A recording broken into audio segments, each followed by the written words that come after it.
As an Asian, you're usually your second worst critic, and in many cases, the first worst critic is going to be the people who surrounded you when you were young. What is going on, everyone? Welcome back to the channel. On this channel, I help young people make major life transitions to achieve the financial and lifestyle freedom of their own definition, colored by my perspective in economics, banking, and crypto. So if all of that sounds interesting to you, do consider leaving a like and subscribing to this channel so you do not miss any future uploads. In this video, we're going to be talking about the reality of confidence as an Asian, and particularly why the self-improvement that's being peddled all over the internet at the moment is not going to fix everything. In fact, we will be exploring why self-improvement is only one of 3 stages you need to go through before you can actually reach confidence, especially growing up in an Asian background, and more importantly, we'll be talking about the actionable steps that you can take in each of these 3 stages. With that out of the way, let's jump right into today's video. So first and foremost, I've broken this video down into 3 key stages, which is awareness, improvement, and abstraction. Let's start with the first stage, which is going to be awareness.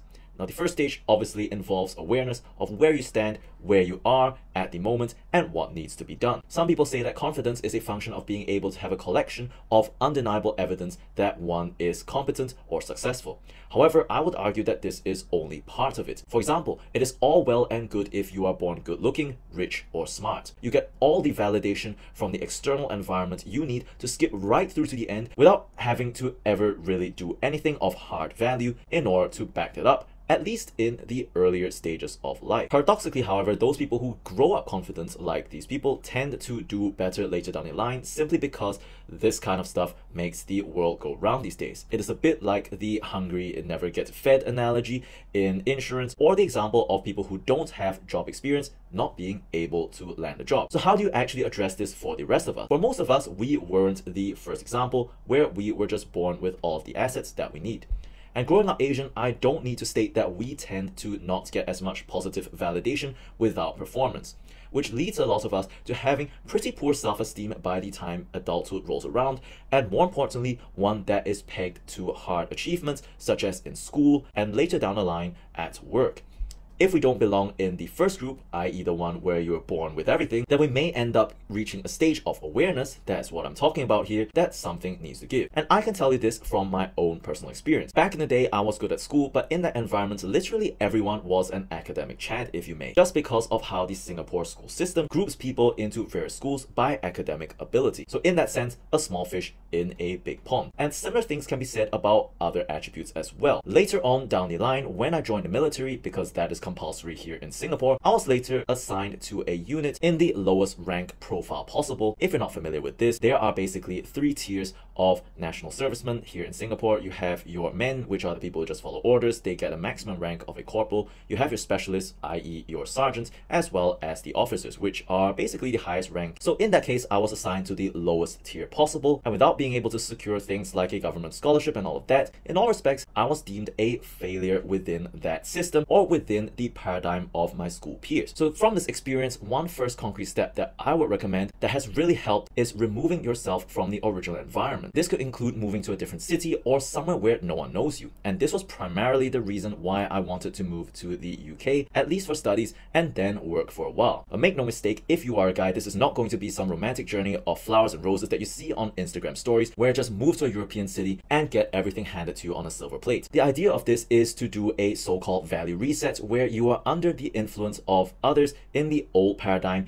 as little as possible. In my case, this meant trying to avoid any sort of talk about the army, for instance, in university, as well as later in earlier stages of my career. And in that sense, the move to the UK made sense, even though not from a financial perspective. In addition, even basic survival in a brand new environment is likely to enable you to start stacking some wins and gain some proof of success. This brings us on to the start of the second stage, which is improvement. Now, enough has been said about self-improvement in terms of things like going to the gym, making as much money as possible, and more, so I'm not going to dwell too much on that here. All of those are indeed concrete steps, and if you want to find out a bit more about how I actually go about making multiple streams of income, there is a video somewhere on my channel that covers it. I'll link it down in the description below. Don't get me wrong, things like becoming fit and financially stable are 100% important, especially in this day and age where we live in a chaotic era of upheaval with AI, increased competition, and all of that stuff. All of that has been discussed previously. After all, doing all of this stuff certainly helps stack wins in your favor. But from my own interactions, this is what I hear about people who do all of this and then flaunt it in public. It doesn't matter whether they're doing this on their personal Instagram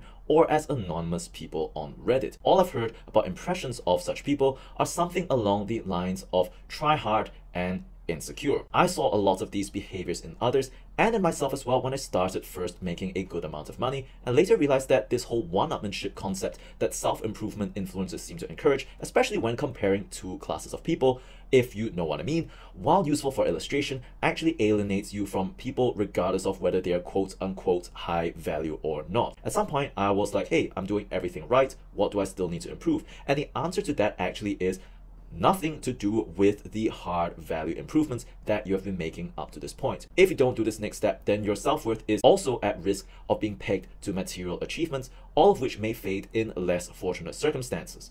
Which brings me on to the third point, which is once you've done your self-improvement, to abstract all of that away. Now, what do I mean by this? Now, in crypto, we have this concept called abstraction or account abstraction. The idea is to ensure that the end user does not see all of the complicated stuff that you need to do when making a transaction. All you need to do is perhaps log in with an email and then click a button to make that transaction, even though all of the complicated stuff is happening in the backend.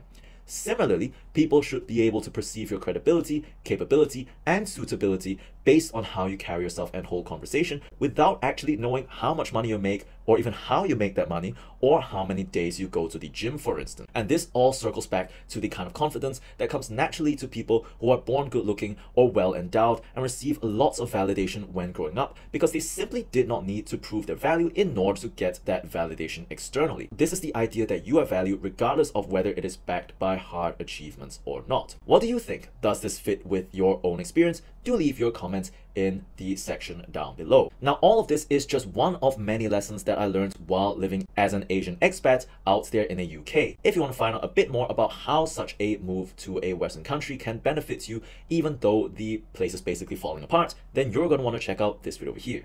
With all that being said, thanks for watching, and I'll see you in the next one.